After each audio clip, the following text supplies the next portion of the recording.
Εάν παίζεις στοίχημα, δώσε μου 10 δευτερόλεπτα και θα σου δείξω ένα κόλπο πώς θα αυξήσεις τα μακροπρόθεσμα κέρδη σου με τουλάχιστον 50%. Βλέπεις αυτό εδώ το πίνακα?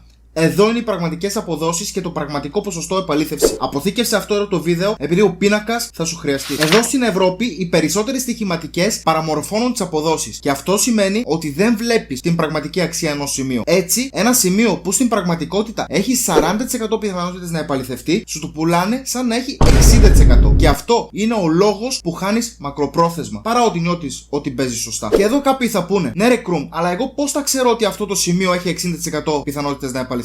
Παίρνουμε τις αποδόσεις της Pinnacle, γιατί αυτές είναι οι πιο καθαρές με σχεδόν μηδενική γανιότητα. Τις συγκρίνουμε με τις αποδόσεις των ελληνικών στοιχηματικών. Αν βρούμε για παράδειγμα ότι ο Άσος σε ένα match δίνεται ένα 80 και στην Pinnacle και στην ελληνική εταιρεία, τότε ξέρουμε ότι ποντάρουμε σε σωστό στοίχημα. Γιατί η απόδοση 1,80 αντιστοιχεί σε πιθανότητα επαλήθευση 55%. Άρα με αυτόν τον τρόπο μπορούμε να ελέγξουμε αν το στοίχημα που παίζουμε αν έχει πραγματική αξία ή αν απλώς αγοράζουμε ένα ψεύτικο 60%.